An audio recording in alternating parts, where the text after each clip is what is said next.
Ignition. We have liftoff.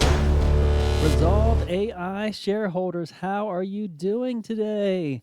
Go ahead and go to your Google search machine and go ahead and type in ED. No, not erectile dysfunction. We will talk about that on tomorrow's video. I'll bring my wife on. I'm sure she'll have a lot to talk about.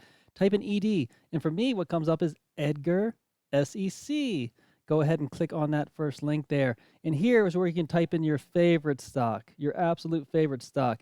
And really, I only have one favorite stock since I've owned since June, and I'm just going to go ahead and type it. You can type it in what you want. I'm going to go ahead and type in Rezolve AI, and you'll find it down here. You can probably type in the ticker as well. It'll pop up.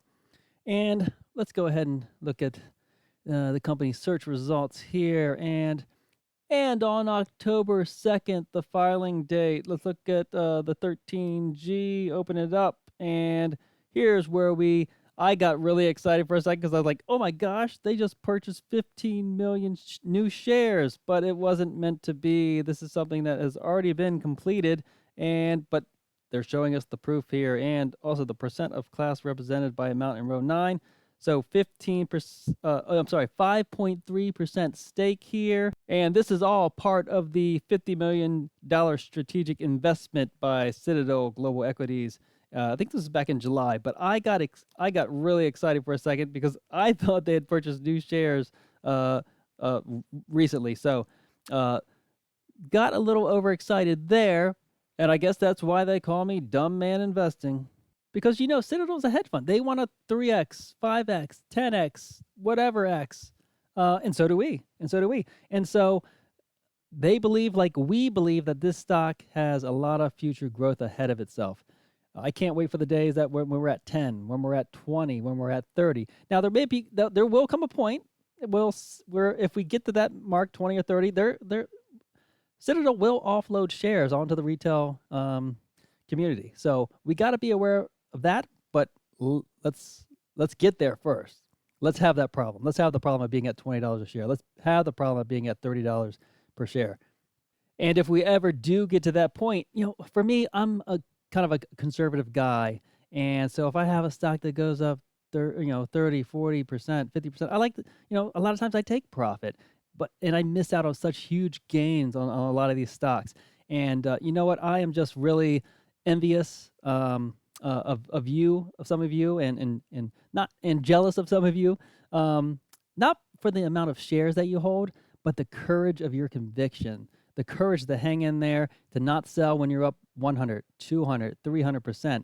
You ain't going nowhere. I love that mentality, and I am trying to have the same mentality as some of you on this particular stock. I want to hang in there for the long term.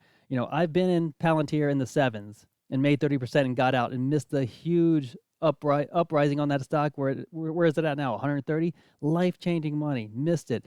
I've been in Nebius and in the 60s and sold it off. And then a few days later, what happens? Microsoft deal, and they're up 50% one day, and now they're over $100 a share.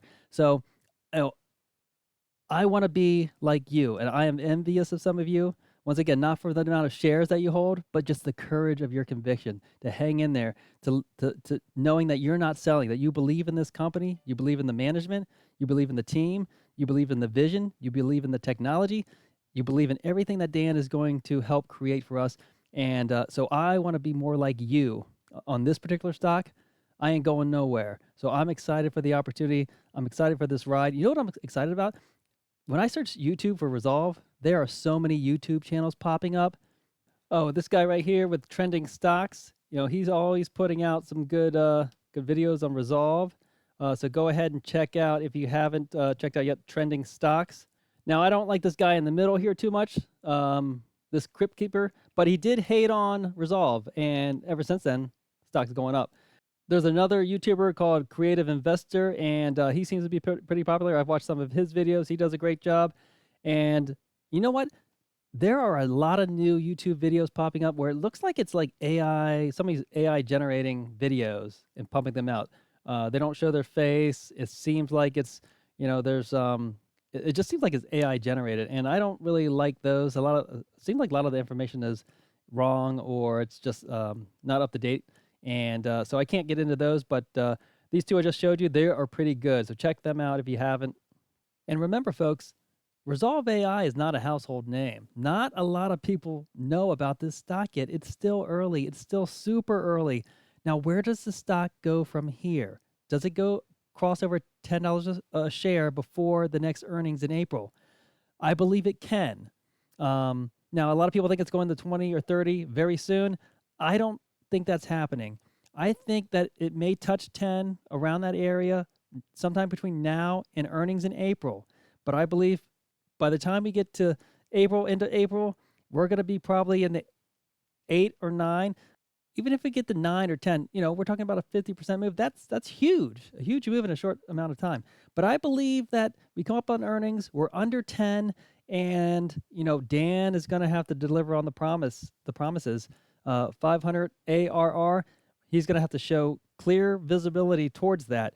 And if he thinks for some reason, or if he mentioned that we might be coming up short, this stock is going to drop, even if it's at 480 or 490, which is still very significant year over year.